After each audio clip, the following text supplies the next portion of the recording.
This is episode 20 of The Investors Podcast. Broadcasting from Bel Air, Maryland, this is The Investors Podcast. They'll read the books and summarize the lessons. They'll test the waters and tell you when it's cold. They'll give you actionable investing strategies. Your host, Preston Pish and Stig Erson. All right, how's everybody doing? This is Preston Pish, and as usual, I'm accompanied by my co-host Stig Erson, and this is lucky episode number 20 of The Investors Podcast. And as always, Stig and I are so excited to have you guys in our audience. And so if you haven't noticed, I am very pumped up for today's episode. In fact, I've been anxiously awaiting for this episode for over a month. Our guest is the one and the only Pat Flynn from the Smart Passive Income Podcast. Pat, I cannot thank you enough for coming on our show today. We are just so thrilled to have you. Hey, thank you so much for having me on. And I'm definitely not the one and only. I think if you look up Pat Flynn in Google, there's like a million of us. But I'm so happy to be here. I'm the one from the Smart Passive Income Podcast. Quick question for you, Preston. Does anyone ever call you the Fresh Prince of Bel Air since you're in Bel Air, Maryland? No, I love the name. It's just rough. Bel Air reminds me of, Will Smith from Fresh Prince of Bel Air here in California, but you're in Bel Air, Maryland, which is pretty cool. It's a big difference between Bel Air, Maryland and Bel Air, California, let me tell you. Oh, that's awesome. Well, thanks for having me today. So thrilled to have you. So in addition to Pat coming on the show today, we have our good friend Hari Ramachandra from bitsbusiness.com, and he'll be here to help us ask some questions with Pat. So Hari, always a pleasure to have you. Thank you, Preston. And Pat, it's a pleasure and an honor to join Preston and Stig today. I've been following you since 2009, and you have inspired me and also given me a lot of resources and help. And thank you for that. Yeah, my pleasure. That's awesome. 2009. So you're one of the early Pat Flynn followers. That's crazy. Yeah, early bird. So as you guys know, Stig and I, we're always talking about investing, and we're typically talking about one type of investing, and that's buying assets that already exist. But today we're going to do something a little bit different. We're going to be talking about the other side of the coin and discuss asset creation. And let me tell you, there's no better guest to have on the show to talk about asset creation than Pat Flynn. This guy's the real deal, and he's a person that we absolutely track. Like you heard Hari say, he's been following Pat since 2009. So probably the person that we track on the internet more than anybody else. And I know that might sound a little bit stalkerish there, Pat, but it truly is the truth.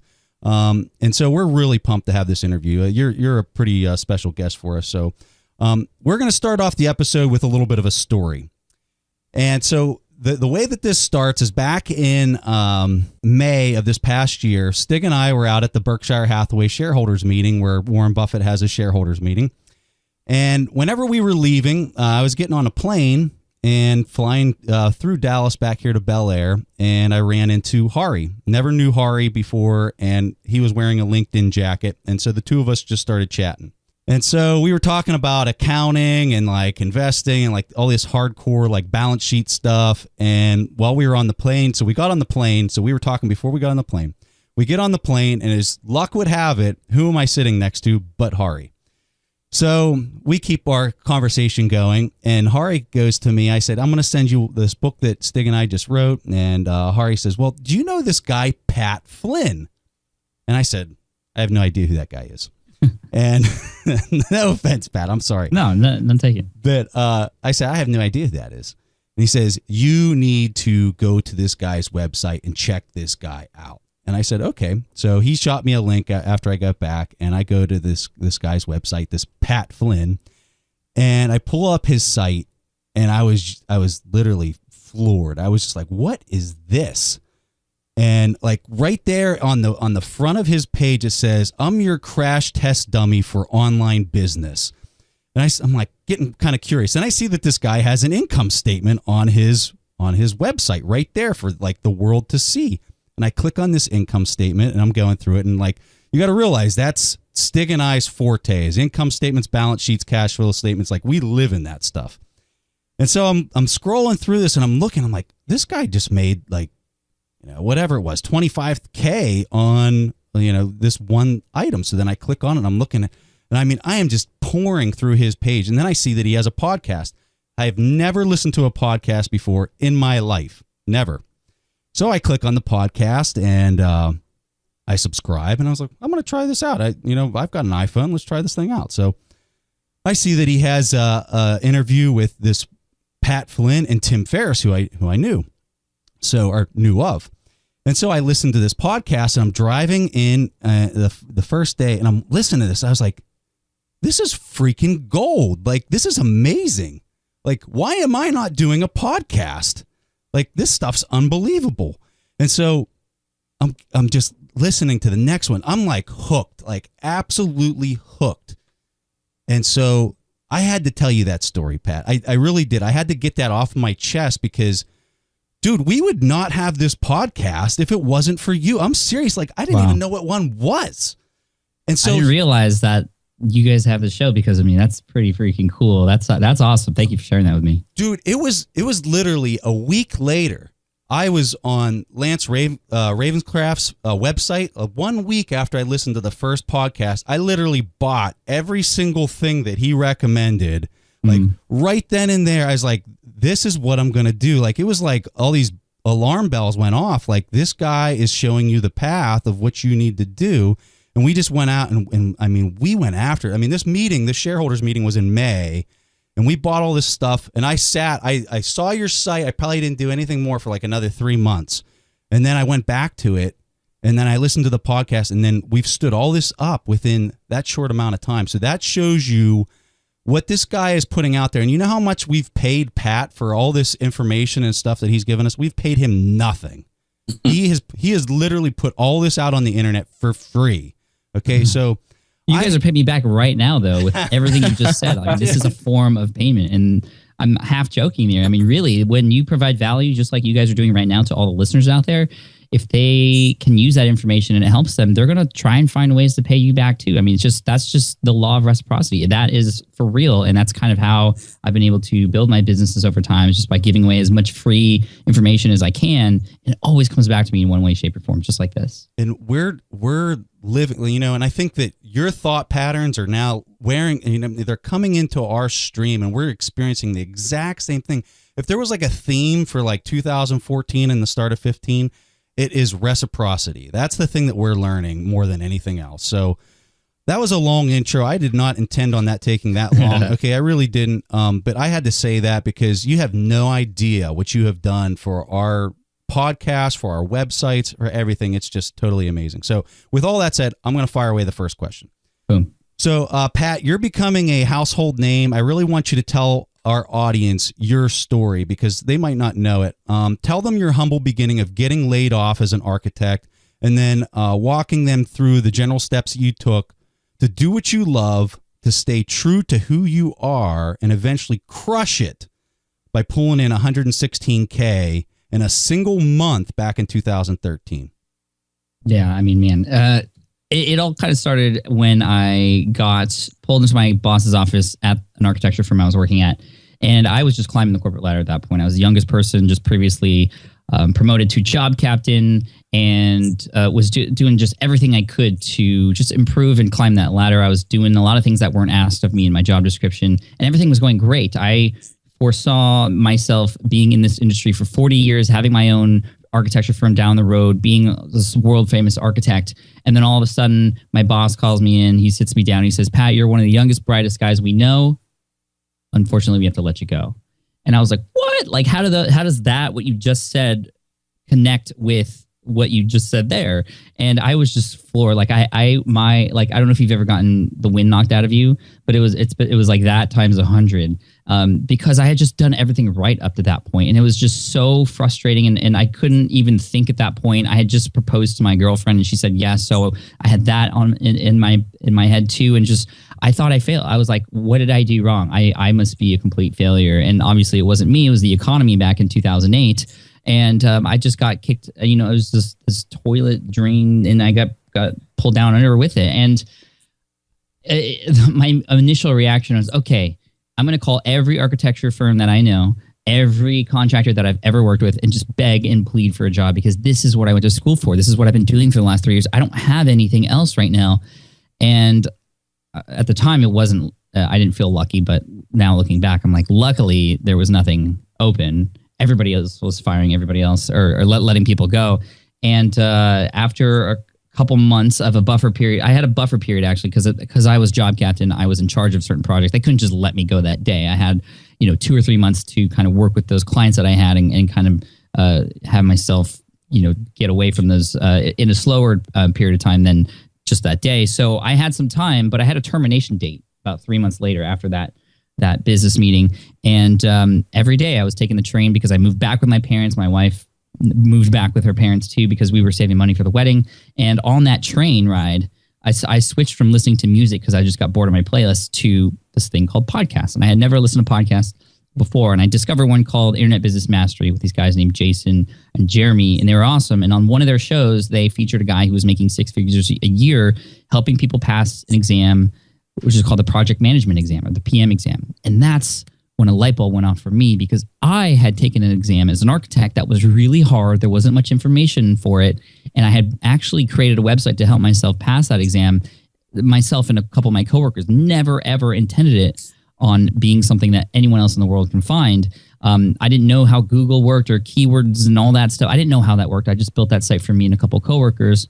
And then after I passed that exam, I just let it sit there. There was no reason for me to go back until I heard this interview. And I went back to that site. I put an analytical tool on that site to keep track of traffic because I wanted to build this into a business just like that guy did. And the next day, once one full day of traffic registered on that site, I saw that there were 5,000 or 6,000 people already visiting my site every single day. Oh my God. And I was floored. And I first I had those reactions like, oh my gosh, I got to take it down because it wasn't like, yes, business opportunity. It was more the resistance and the fear that we always fear when we dive into something new, right? And it was like, oh, what if the information's wrong? What if I get in trouble for doing this? Like, I don't even know what's going on here.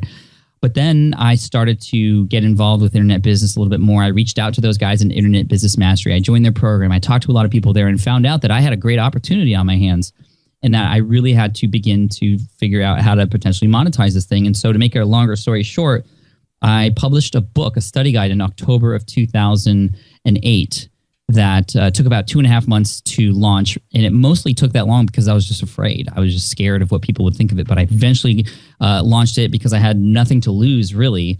And in that first month, I made $7,908.55 selling a $19.99 ebook. And the really interesting thing about that month especially was I got a number of emails from people who had already passed the exam a long time ago, who purchased my book anyway. And they said, Pat, finally you gave me a way to pay you back for all of that free information you gave me when you helped me pass a few months ago.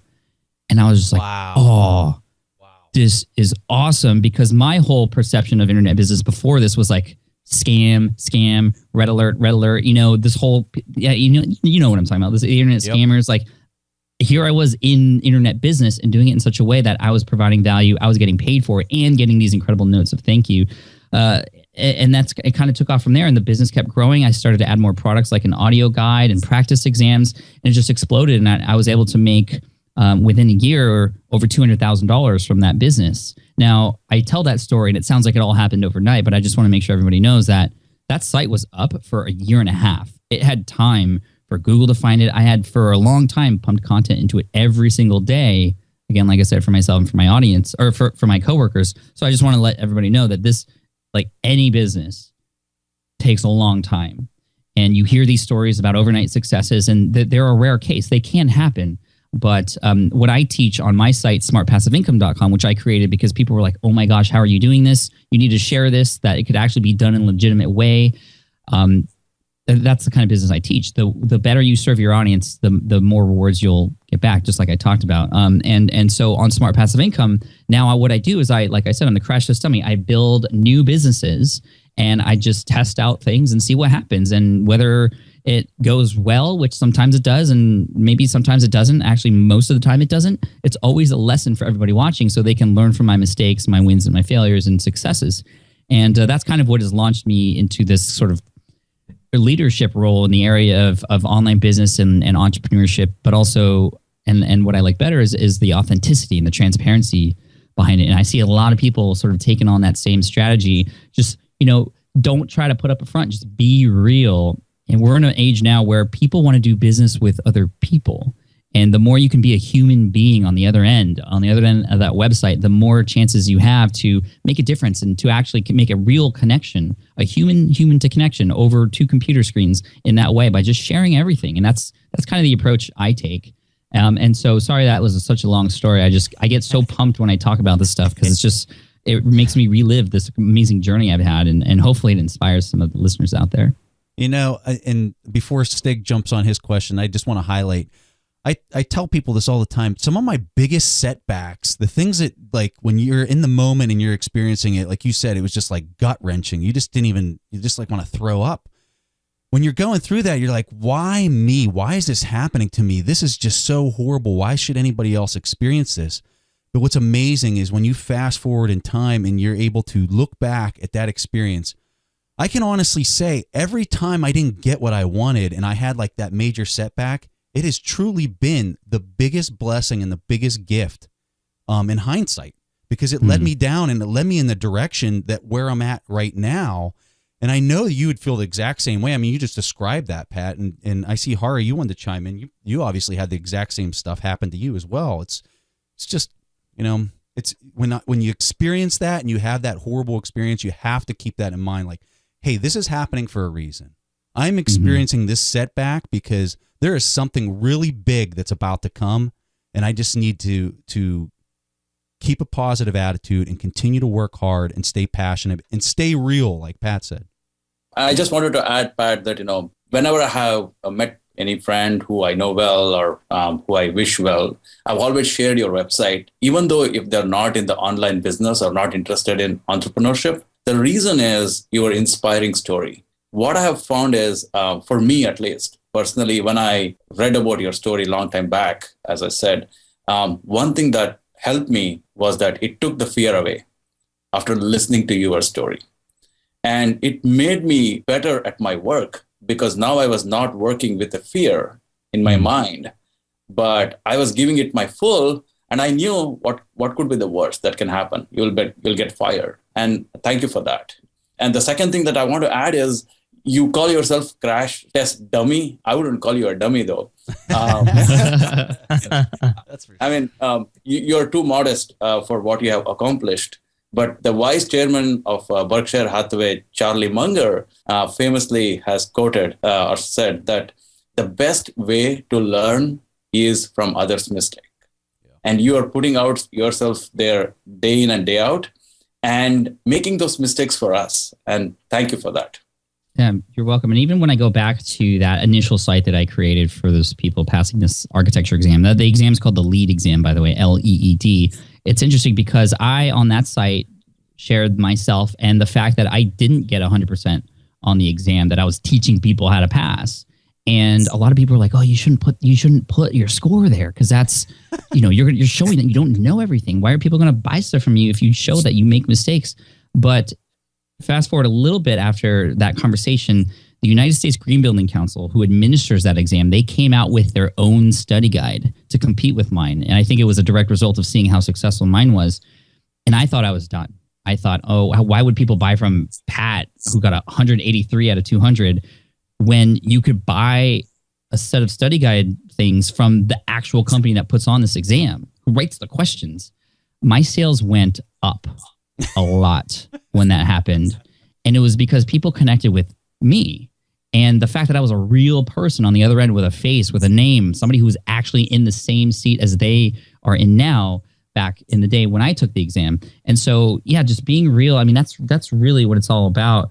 And I love what you were saying there, Preston, about the whole, you know, it's not things happen for a reason, right? And that's cliche to say. We hear that all the time, but it's true. But it's not just what happens to you. It's how you react to it. Yes. To what happens to you. Yes. Every time something happens to you, that's the universe or whoever you want to think of saying to yourself, okay, here's your test. How are you going to take this next opportunity? I think it was a Greek Stoic philosopher Epictetus who said it's...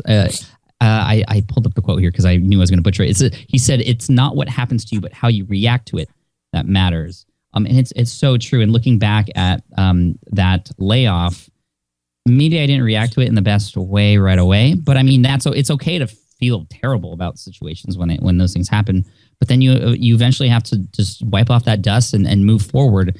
And you can either move forward or move backwards. And hopefully we'll all move forward when these things happen in our lives. And I've always found that when, like you said, when I've talked to several other entrepreneurs, they have a similar story. Something tragic happens or something where they have to make a huge decision, and then they find that success. I mean, I hear that over and over and over and over again. That's not to say if you have a job and you don't like it, you should just quit tomorrow and then something amazing will happen.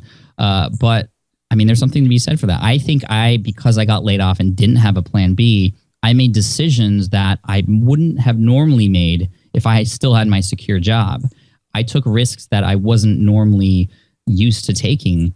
But again, I was just like, you know what? I have to take this risk because I would much rather live a life full of oh wells than a life full of what ifs. Yeah.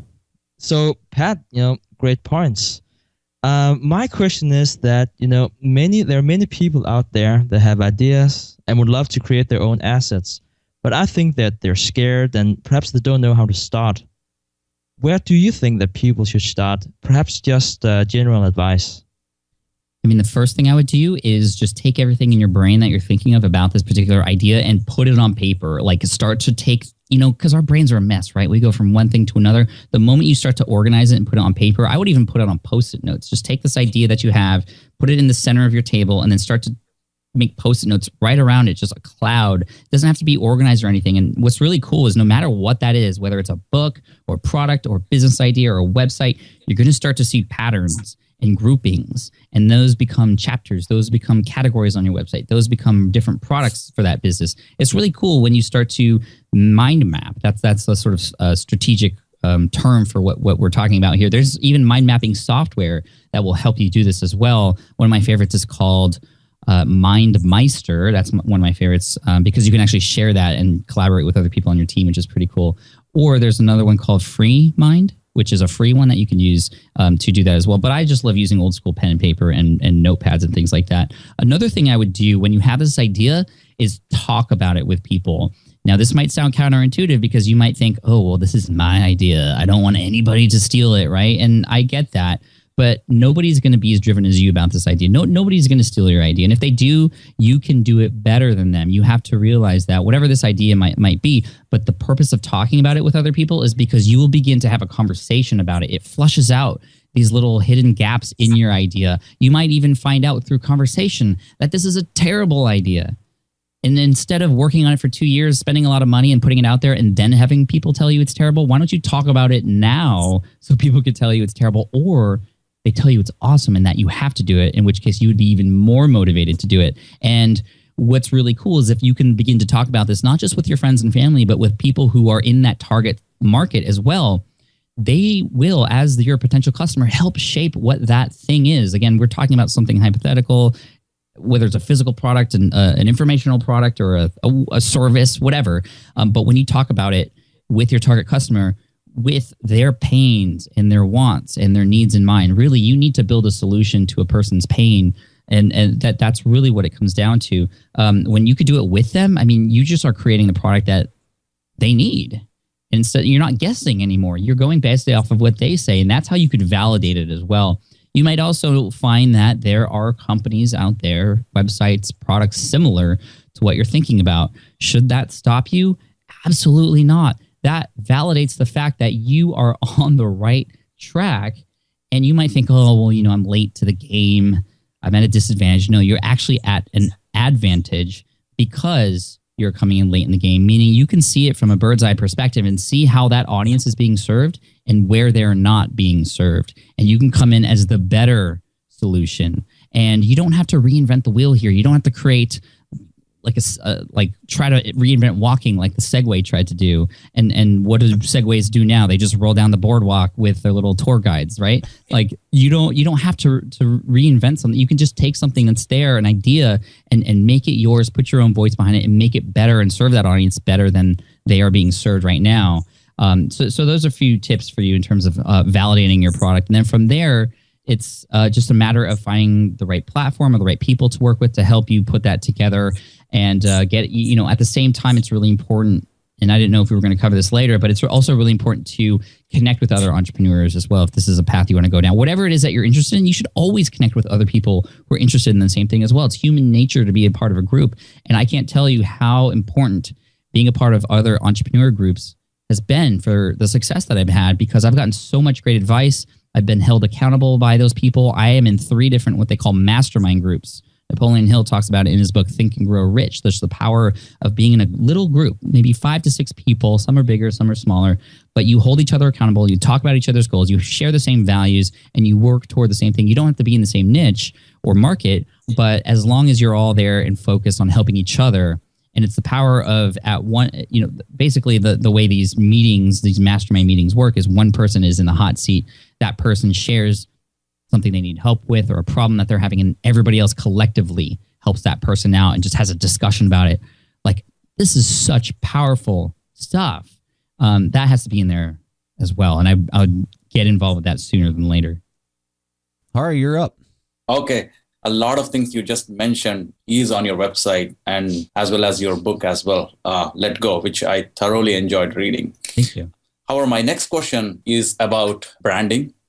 Back in 2011, I listened to your talk to the Financial Bloggers Conference, I believe. I might have the name wrong, but I loved the talk.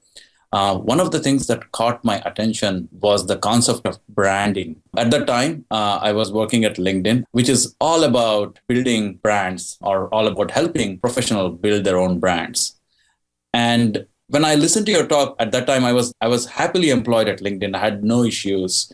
My job was safe. So I had no intentions of starting something on over. I wanted to know, how can I use this platform that you talk about, the websites, the podcast, to build my brand as a professional or as a business owner to help me in getting better job opportunities or better consulting positions, for example?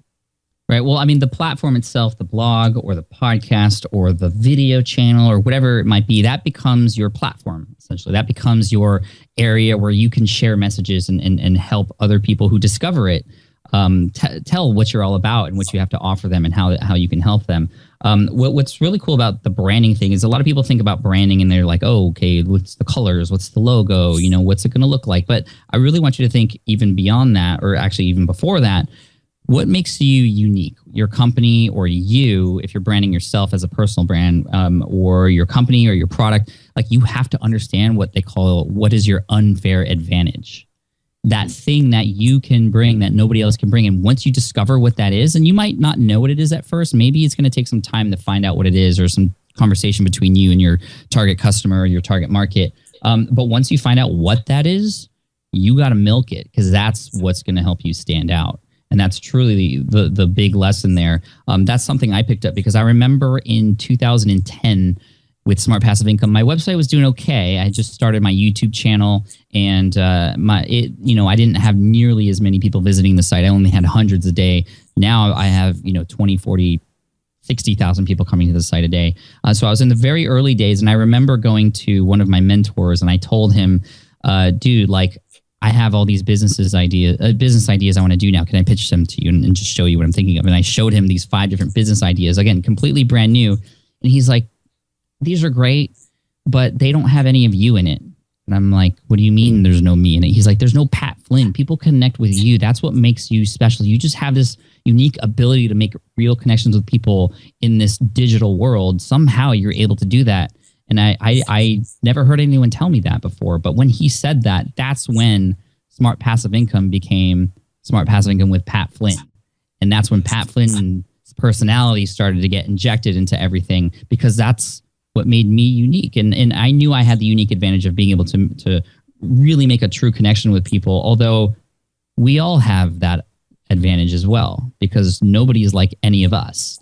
And it's so funny, because I think about back in high school, my friends and I, we like made business cards. Like, we didn't even have businesses, but I don't know if you guys did this too, but we just thought it'd be cool to have business cards and put our name and our phone number and our email on there, right? Got your suit on. Yeah. But we try to make those business cards look so professional, right? With like 3 squares and a little swoosh coming across like a corporation, right? But we're going away from that time now, where people want to know who that person is, and not just like what their icon looks like, but what does that person look like? And that's what makes those real connections. And that's what's going to help you stand out is you. So what's unique about you? And people might be like, oh, well, I'm not unique or anything, but yes, you are. You just have to figure out sort of what it is that you do. And even if you do something that somebody else may do already, people are going to connect with you just because people are going to connect with you. I mean, that's just the way it is. I remember, for those of you who have listened to my podcast, at the beginning of every episode, I put a fun little fact about me, which my voiceover guy reads. And I remember pitching that idea to some podcasting experts, and they were like, Pat, this is the dumbest idea I've ever heard. Why would you waste your time and money having another guy talk about you and these random fun facts? Nobody cares about your facts. They just want to get into the business stuff. Well, I did it anyway. And, my podcast is now 13 million plus downloads. And when I go to conferences, people always start with something that they connect with based off of those little fun facts. Like people come up to me and they're like, dude, how's your fantasy football team doing? I'm like, I don't want to talk about it this year. It's terrible. They're like, dude, I played the trumpet too, or Pat, I'm half Filipino also, or I was in the marching band too. Like, that's what they say. And that's how and why they always end up saying the same thing. When I meet them, they always say, Pat, I feel like I know you. Yeah. Which is such a cool thing. Yeah. And then all the business and the money and the income, I mean, that's just a byproduct of building real relationships, I feel. Well, and it's so true because, I've been listening to your podcast for the last 6 or 7 months, and it feels like we have had these conversations for a while. Like, and this is the first time I've ever talked to you in my entire life. So what he's saying is 100% true because it's just so natural to talk to you because we've been listening to all those different things, and you do know those little nitnoid things that you're talking about that are just like no one else would ever know. Do you remember any weird facts about me? Well, of course, I played the trumpet in high school, and you played the trumpet in high school. So it's like whenever I heard that, I was just kind of like laughing. It was just like, it's just like little things like that. You do relate to the other person because of things like that. Yeah, that's what they call, or I'm calling, the moment of activation. That's the yes. And that's how you're going to remember that person, and then you always come back to them. The thing I want to say about brand that a lot of people don't get is it's all about trust. Whenever you're building this trust, like brand, you can hear how we're saying all this stuff to Pat because we've been listening to his podcast. He has built an enormous amount of trust, not just between the three of us, but all these other people that are in his audience, and that's a brand. And let me tell you, there's extreme value in that, the trust. And that's the thing that you need to focus about. And that's the thing that you need to really think about whenever you're trying to build a brand is how can I build trust with the people and my customers or my audience or whatever it is for your product that you're trying to create. So let's go to the next question. Unless, Pat, did you have any follow-up that you wanted to say on? No, I just wanted to tag on the end of what you just said there. I mean, that's where really building these assets are coming from is first with building trust with people. Yep. Yeah. Okay, so one of the things that I try to tell people is the rewards to creating an asset versus buying an asset are like being in two different universes. People often invest in the stock market thinking that they'll become a millionaire in a few years and if they only have a few good picks. And it just doesn't work like that. If you're doing 10% returns in the stock market, you're doing a great job. But if you create an asset, you could literally have 1,000% return if you create value for your customer. Could you tell our audience how you've created a couple different assets with little or no startup capital and the income that those assets have produced for you? Sure, absolutely. One of them was a case study that I actually shared live on Smart Passive Income. I sort of built this site over time, and I wanted to just show people you can build a website, and here's how you do it. And it could even be in a niche where you don't really know much about. You just want to be there to serve that particular audience if nobody else is already doing that. So using this keyword research tool that Stig was talking about, Market Samurai, I discovered that there was a term out there, security guard training is a term that was searched for quite heavily in Google, but very underserved in terms of what people find when they search that term. And there's a lot of sort of numbers and things that go along with that, but I won't get into that here. And so I decided, okay, I'm going to build a site that's going to help people looking to figure out how to become a security guard. I'm not a security guard. Funnily enough, my mom actually is, but that didn't really have anything to do with this. And I just started to do the research. And that's how it went down. I actually called using the phone. You remember what that is? I called actual security guard companies in different states because every state in the U.S. I found through my research had a different requirement. And I just called and said, hey, I would love to know how to become a security guard in the state of blank. And then created the best website out there that shared that information. And that site, since I created it in September of 2010, has been at the top of Google because it just provides that valuable information that people are looking for really easily. And it's been there for over 4 years. And every month, it's generating between $2,000 and $3,500 for about 30 minutes of work per month in terms of just making sure it's still running and still just checking stats and optimizing it. I mean, that's a pretty darn good investment if you think about it. And in terms of what it cost to build that investment or asset, it probably cost, let's see, the domain itself, maybe $6.95 per month. And an email list service provider, maybe another $20 per year on top of that, and time. That's essentially it. So that might sound crazy because that's not even that much money. It's just mostly time. So that was together. Like 1,000,000% return. 1,000,000% return, and it's still going. I mean, that's my definition of passive income. To be able to create these businesses that serve people, and it can be done in an automated or semi-automated way, and then they can pay you back in return longer over time if you put in the work up front to do it. Another one that I've gotten into recently is in around the software realm. I had my team build a custom WordPress plugin, which was a podcast player for my website, for my new podcast when it came out last year, called Ask Pat, which is a 5-day-a-week podcast. And I thought it'd be crazy if, for those of you who don't know how podcasting works, essentially, usually what you do is every time you come out with a new blog post, there is an embedded audio file in there, and then the iTunes directories or whatever reads that there's a new audio file in there. And so essentially you'd have to create a new blog post every time you want a new audio file to go in there. Well, Ask Pat was coming out 5 days a week, and I didn't want to just overflow my audience or overwhelm them with blog post after blog post after blog post. So I decided to just post those audio files onto another server and just have one player on one page be able to continuously update what those episodes were. And so I created this podcast player, and at first it was called the Ask Pat player because that's all it was used for. And then people started asking me, where did you get that player? And then I thought I was cool because initially my answer was, it's mine. Nobody can have it. It's mine. Like, I custom built it. And I don't even know how to code myself. I hired somebody, obviously, to do this for me. And then, obviously, after maybe the 5th or 6th email, I was like, ding, business idea. And so my team and I got together to figure out, okay, how can we turn this into something that's really easy for people to use? It's already there. We just need to figure out, okay, how can we make it easy for people to use and put in their feeds and put in their show titles and things like that.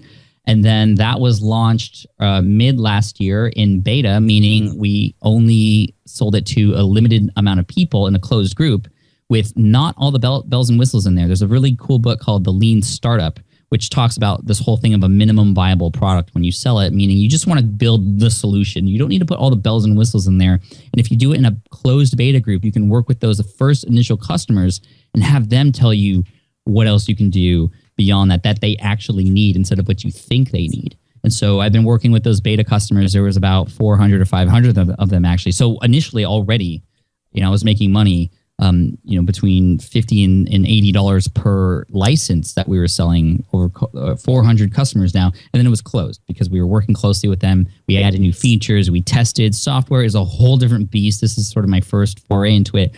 There's a lot of things that can break, especially because there's a lot of versions of WordPress and there's a lot of themes and a lot of themes on different versions. I mean, it's just crazy. So it's not as easy as I thought it was, but we still put in the time and effort. And we just launched last week version 1.0, which means it's open for good.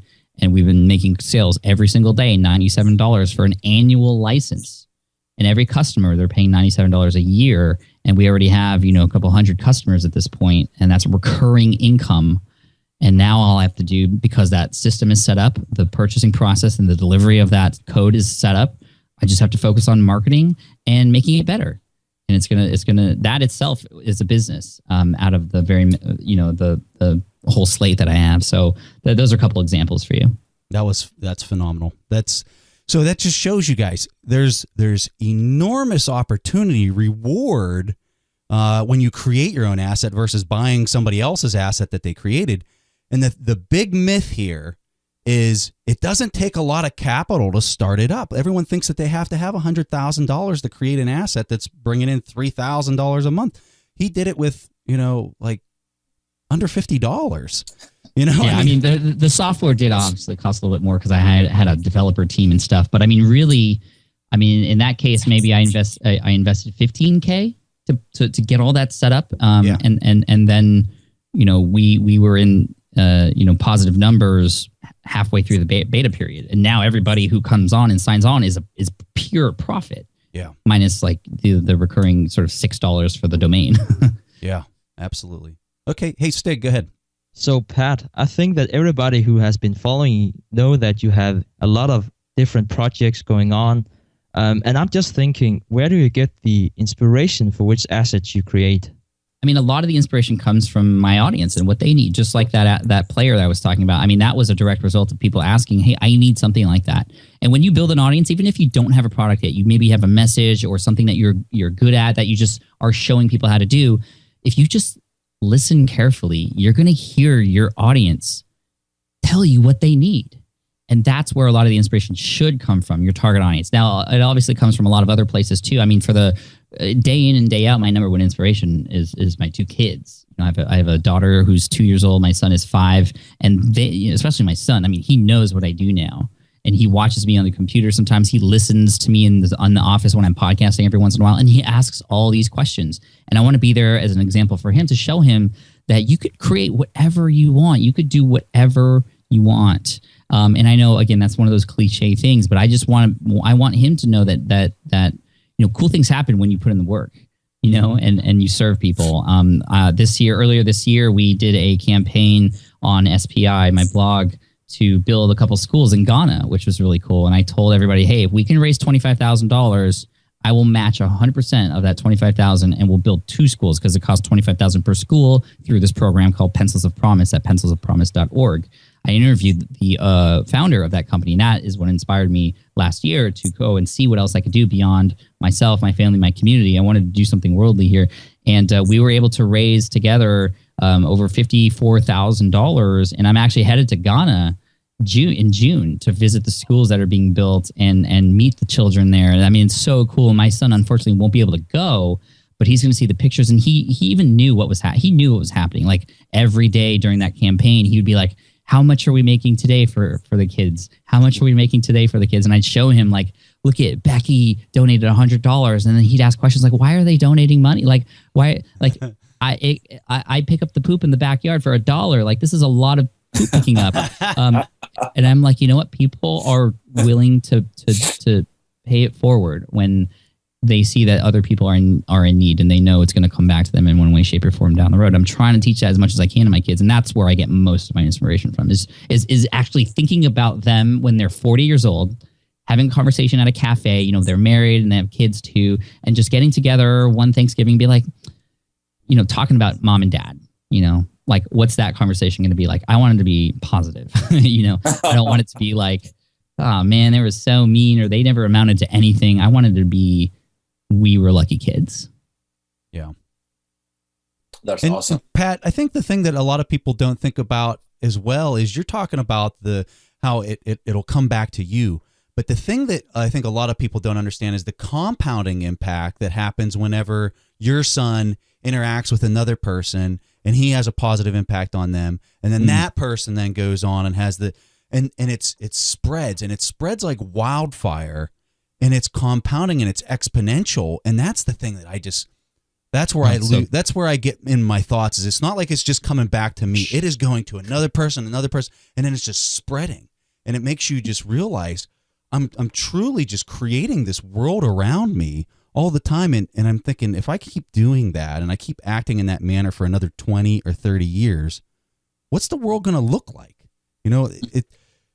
It just blows my mind, right? It just blows your mind when you think about it. And I'm not like the start of this. I mean, I am for people who I'm connecting with, but I'm doing it as a result of Jason and Jeremy, who did it as a result of somebody else who did it. It's just like the way the world works. I mean, I just love all that positive energy. That's why I always do every day. I try to do one just random act of kindness. This is something I try to teach my audience to do every once in a while. Just be randomly kind to someone today. Like just the effects that could have on a person's life, which could have another effect on somebody else's life. Like one day I went into Starbucks, and I just do this every once in a while. I bought the person behind me a coffee, And he happened to be there with his son. They were having a terrible day, I found out, because after I bought them that coffee, they wanted to just sit down and chat and ask, like, why did you do this? And I think he knew that this was awesome and wanted to be an example for his son. But I found out that the son had accidentally broken his mom's iPad, and the mom yelled at him, and they were just having a terrible day, and he felt terrible and just felt the whole world was crushing on him. You know, he's only like 8 years old. And then when he was just so taken aback of strangers' kindness. Yeah. And I know that this is something that this kid, like years down the road, I mean, he's obviously not going to think about it every day, but maybe one day he'll think about it and do something for somebody else. Yep. Definitely. So, Pat, one of the quotes in your book, Let Go, I really liked and try to kind of, still make sense of it, is by Tony Robbins. You say the path to success is to take massive, determined action. And I know you exemplify that, and you have been doing it for years. However, when I started building my blogs, I have failed at many of them so far. And a lot of reasons is what you have already pointed out. Some of them was lack of interest. Some of them I just did it for kind of, trying to figure out or looking cool. In the end, as you say, that your success is a byproduct of how you are serving others or how you are helping others. However, my question is, how do you go about, or how do you advise for somebody who is starting to build his own blog or website? I have seen a post where you have chronicled the evolution of your blog or smart passive income, the user interface. And I can see that it was pretty basic in 2008, but by 2009, it kind of got evolved quite a bit. So what is your advice? Like, should somebody focus on the look and feel of the UI right from the get-go, or wait till he collects some good audience? And do you have any recommendation for any web designers or so who are good at helping out beginners? Yeah, I mean, there's a couple of things there. You were talking about massive action, and that's important. You always want to take bold actions with what you're doing, or else, little actions, little results, big actions, big results. But with that being said, I mean, notice it's massive. Take massive action. It's not take massive perfect action. And the whole idea behind that is you don't have to be perfect. You just have to go, and you're going to make mistakes. You are going to fail. You realize that that's going to happen, but use those things as learning experiences so you can keep moving forward. You can read all the books you want. You can listen to all the podcasts in the world and have all that information. But you might as well not have ears or know how to read if you don't put those things into action, right? You're just as good as somebody who doesn't know how to read if you don't put those things into action. I think it was Mark Twain or somebody who said something similar. Einstein had a real similar quote to that. Did he? Too, as far as just saying... It could have been Einstein, yeah. You can't just read all day long. You have to go out and you actually have to create, and you have to apply what you're learning and be creative. So... Right. And the thing about that, and the reason I bring this up first is it doesn't have to be perfect. It's just you just got to go. And as we all know, we learn by doing mostly. You just got to, and when we're babies, right? When we learn how to walk, we get up, we stumble, we get up again, we keep trying, do something different, so on and so forth. I mean, we lose a lot of our childhood tendencies in that way, of discovery and curiosity and learning when we're older, just because we don't want to fail. We don't want to look bad, and it feels bad to fail. But no, failing is good as long as you use those things as learning experiences. And to your other question, or to your question about the user interface or what the website looks like, it's hard for me to look at those the archive of what my site used to look like, because those were terrible. But I hope that shows you I took action, and it wasn't beautiful action, but I just had something up where I can begin serving my audience. I put myself in a position where I could finally start writing content. And even when I started the podcast, I remember I recorded episode number 1, which came out in July. In May, and I recorded that 3 different times because the first time wasn't good enough. The second time, I actually had scripted the whole thing. So it was like 20 pages of what I was going to say, and it sounded too robotic. And the third time, I was trying to do some blend between the two, and it just didn't sound right. And the fourth time I recorded it, finally, I was just like, you know what? Screw it. I'm just going to go. I'm not even going to edit this, and let's just see what happens. And then over time, you'll notice, if you've been a long-time listener, it improves over time because I'm just doing it. And the same thing goes with your user interface and your website. Put yourself out there. Just get something that works. and focus on what's actually going to help people. And then over time, you can make it perfect. You could change things, tweak things, and you're going to discover that some things that you may have thought that you would have wanted when you first started maybe doesn't even need to be there. So, do yourself a favor and don't worry about it. I think a lot of people use design specifically and the way things look as an excuse to moving forward and doing those things that are actually scary.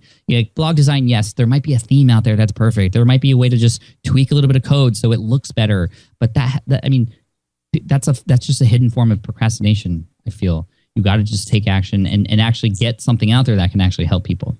Perfect. All right, Pat, we're getting close, and I don't want to go over the hour because I know. Yeah, I talk a lot. I'm sorry. No, I don't want to go over because I think you're probably going to go to the beach after we're done here. No. All right. So, Pat, can you describe the importance of persistence and being passionate about what you do? I have no doubt that those two factors had led to your enormous success. But for a lot of people that are interested in creating their first asset, starting out with that foundational level, I think that those two things are extremely important. So I just was wondering if you felt that way, and if you do, just kind of describe the importance. Yeah, persistence for obvious reasons, like we've just covered. You got to keep going. You're going to fail. You're going to make mistakes. You got to keep going. And I think what's really important about that is understand why. Why should you keep going? And it's really hard to forget why sometimes. And for me, I'm very lucky because my why runs around all day, sometimes naked or in their underwear. But I'm talking about my kids, by the way. I'm not. But it's like I see them every day, and I'm like, okay, I gotta get when I go into my office later today or tonight or whatever. I'm going to be in work mode because I want to be able to play with them tomorrow, that sort of thing. So I see my why every day, and that's why I am persistent, because I want to be there, like I said before, also as an example for them when they're older as well. And in terms of passion, yeah, that's obviously there. I enjoy what I do. You might be thinking, are you passionate about security guard training? No, I'm not passionate about security guard training, but I am passionate about helping the people who are looking to become a security guard. My why is I just want to help people. And I know that's very general, but then you got to narrow it down. Okay, how are you going to help people? And in that case, it just so happens to be I'm helping a certain set of people looking to start a security guard career, and connect them to the information that they need to become a security guard and to fulfill that role as the person providing that solution. Sorry. So absolutely have a passion for serving more than anything, and have fun with the process too. I have a passion for figuring things out and just experimentation. That's what I have fun with too. And you have to know what drives you and use that to your advantage as well. So yeah. Fantastic. Okay, Pat, your time is extremely valuable. We know that, and we can probably not extract everything that you know in a single interview.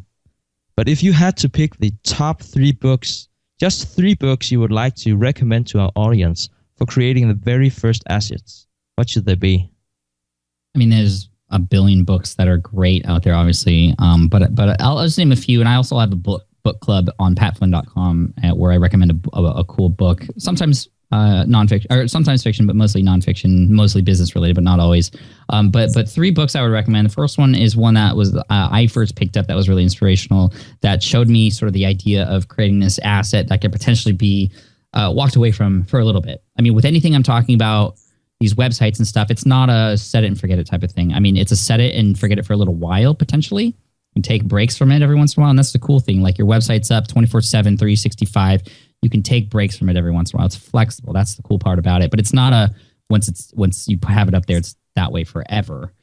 Just like with your portfolio, you got to check and make sure it's up to date, and it has the shares that it needs to have at that moment in time. So it does require upkeep. So the first one is the 4-Hour Workweek by Tim Ferriss. That definitely super inspirational, and tells you also a lot about automating and just mostly sort of the idea of that whole 80-20 effect. What 20% can you do to get 80% of the results, and doing that in many different areas of your life too. So that's the 4-Hour Workweek by Tim Ferriss. There's also one that I would recommend called The One Thing by Gary Keller and Jay Papasan. And that's really important because anybody who's looking to start something new is likely wanting to start 100 new things at the same time. And when you work on 100 things at the same time, nothing gets done. And even within a particular project, maybe you pick one thing you want to do. Well, within that one thing, there might be 100 things to do. And then you kind of just jump all over the place and you get nothing done. So this book really lays it on the line as far as what, I mean, essentially the consequences of losing your focus on that one thing. And so I have that book very close to me at my desk here because often I will get distracted by bright, shiny objects, as we all do. And it brings me back to reality on what I need to do and what I need to focus on at this current moment in time. And then I would also recommend, I don't want to feel like this is a plug or anything. And if, seriously, if anybody out there listening wants to get this book for free from me, just let me know. It's my book, Let Go, which Hari mentioned already. It just talks about a lot of the psychological stuff that happens when you're transitioning. And a lot of the, I get very personal with that book in terms of all the things I went through and the other people that were involved as well, because this isn't just you who's going to go through this journey. It's the people around you who are watching you go through this journey as well. And I talk a little bit about that in the book too. And hopefully it just gives you a dose of inspiration before you sort of take that massive action. It's a super short read. And so if you want that book for free, if you're listening to this, just go to, just email me or send me a note on Twitter. How about that? At Pat Flynn. Or we'll put it in the show notes. We'll put it in the show notes. Cool. Absolutely. Cool. Thank you. That makes it easy for me. So, I'd love to give that to your audience. Go ahead, One thing that I would like to add about Pat Flynn's Let Go is the coolest thing about that book is it's not just like any other book.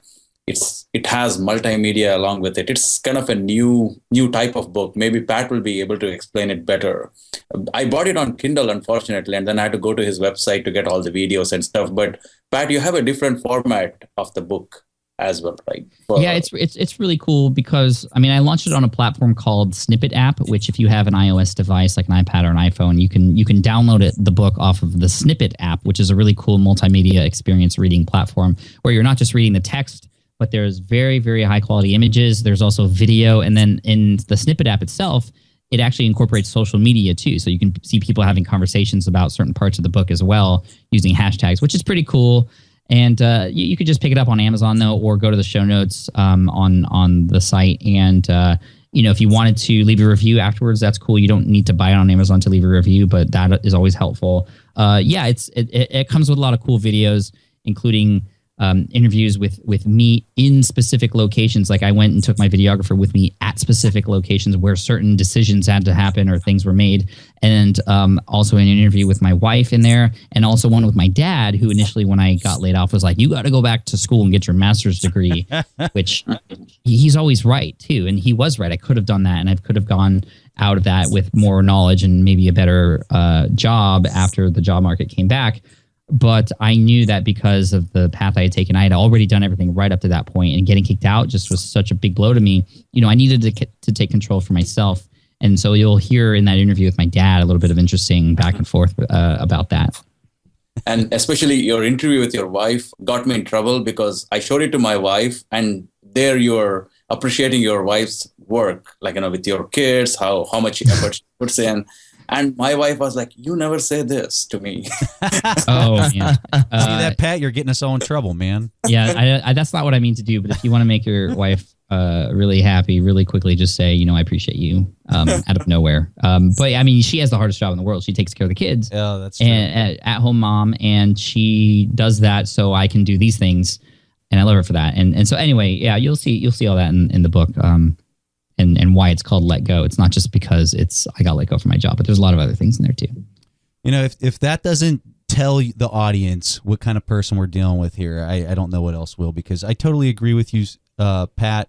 I look at what my wife does. We've got 4 kids, and it's truly amazing. And in order for me to be down here recording, my son was trying to just beat down the door and come in, and it's like So he wants to see dad. And it's so true. She's the one that's there sacrificing her time and working so hard, and fantastic point. It just shows you the class act that we're dealing with. So, Pat, that wraps it up. We cannot thank you enough to come on our show. You have no idea. you can name any Hollywood celebrity, and I am much more starstruck by having Pat Flynn on my show than any one of those people. So, thanks, man. That means a lot. Really appreciate it. The podcast, everything. It's all because of your site and standing it up. So our audience can thank you if they're enjoying our podcast as well. So thank you for taking time out of your day to come on our show. Thank you guys for having me. Thanks to all the listeners out there for hearing me out. And I hope I've been able to help in some way, shape, or form. And also, if you want to just let me know that you like this, or maybe you didn't like it, maybe you thought it was terrible, just let me know on Twitter at Pat Flynn. I'd love to hear from you. I'm very responsive on there. All right, Pat. So if you guys want to find more of Pat Flynn, you go to smartpassiveincome.com. It has the links to everything else, his podcast. The blog is endless with information, just tons of information to help you start to create an asset and start to have these gargantuan returns with a small amount of capital. So, Pat, fantastic. Thank you. Cheers. Thank you. All right. So it's that time in the show where we play one of our questions from our audience. And this question comes from Aaron. Hi, Preston and Stig. This is Aaron Squizzato from Melbourne, Australia. First off, can I just add that I'm a firm believer in the saying, content is king. The information you guys deliver is second to none, and I've learned so much from Buffett books as well as listening to your podcast. So a big thank you from all of us here in Australia. My question is, what are your thoughts on investing in international markets versus local stocks? The reason I ask this is I'm very interested in US companies and the indexes. However, I do have to factor in the exchange rate when valuing US stocks. Are you able to shed some light on this topic? Thanks very much, guys. Hope to hear from you. All right, Aaron, fantastic question. And this is a question that we also get asked a lot because a lot of our audience is international. So, Stig, being in Denmark, I'm sure you have a good response for this one. Thanks, Preston. And yes, I deal with this. And yes, I struggle with this. Quite a big deal, actually. Because, Aaron, like you, I like to invest in America. And, just like you, I guess that's because there are so many great businesses over there. Now, the covenant to that clearly is that we also have the problem with exchange rates because we're not just buying great businesses, we're also buying it in dollars. And if American dollars is not our own currency, then that will alter the price. Now, what I do is there are a ton of different stats you can look at, but I have like one key stat that I look at, and that is the OECD's price level statistics. And what that is doing is, this is all due to a thing we call the law of one price. And what that is doing is, saying if the price level is too high in a country, it might be because the exchange rate is overvalued. And the other way around, of course. Simply because you should think as exchange rate as the price of another currency. So just like you can have a good that is overvalued or undervalued, in other words, expensive or a cheap good, you can also have an overvalued currency, which means it's an expensive currency, or undervalued currency, which means it's cheap currency. So it's actually just the same thing. So just to sum this up, we know that in the long run, the price level and the exchange rates, because they're measuring the same thing, they're going hand in hand. So by looking at this, very neat stat, you have a good indication of whether or not the currency is undervalued or overvalued. So, Stig, correct me if I'm wrong, because I don't really deal with this problem a lot. So really the first step would be, let's look at the valuation of the currency and see if we can get past that gate, like almost treat it as like the first check that you've got to get past. So if your currency is undervalued, that's a good move for you to be able to step into a foreign market and then buy stock. If it's overvalued, well, then you might kind of get double hit as you go to the next step. Then as you go to the next step, then you got to do the valuation on the index or the market or the stock that you're getting ready to enter into that foreign country, probably the United States. So that's kind of like your two-step process as you're going through this. So if you can't get past that first gate, well, then that's where you need to look domestically at stocks internally and make that decision on what you can buy in your domestic country because of the circumstances of maybe where the currency's at, so you don't take on that risk of getting double hit. Hey, everyone, we're so excited to have you with our podcast. Please share it with your friends. The more people, the better. We're really trying to build a community here. And I don't know if anyone's ever checked out our forum. I don't think we've ever talked about our forum. But if you go to warrenbuffettforum.com, That's where Stig and I hang out, and that's where we field a lot of questions. Whenever people send us questions, we often refer them to different posts that we've had in there where we've already answered the question potentially. And there are some really smart people hanging out in our forum. So definitely check that out if you got some questions. And if you want to send us a question and potentially have it played on the air, go to asktheinvestors.com and you can record it there and we'll play it live. And if we play it live like we did for Aaron, we'll send you a free signed copy of our book, The Warren Buffett Accounting Book. So that's all we got for today. I hope you guys enjoyed Pat Flynn. We were pretty excited. I don't know if anyone noticed, but it was a great episode. Hari, thank you so much for coming on the show. You guys can check out Hari's blog at bitsbusiness.com, and we'll see you guys next week. Thanks for listening to The Investors Podcast. To listen to more shows or access to the tools discussed on the show, be sure to visit www.theinvestorspodcast.com. Submit your questions or request a guest appearance to the Investors Podcast by going to www.asktheinvestors.com. If your question is answered during the show, you will receive a free autographed copy of the Warren Buffett Accounting Book. This podcast is for entertainment purposes only. This material is copyrighted by the TIP Network and must have written approval before commercial application.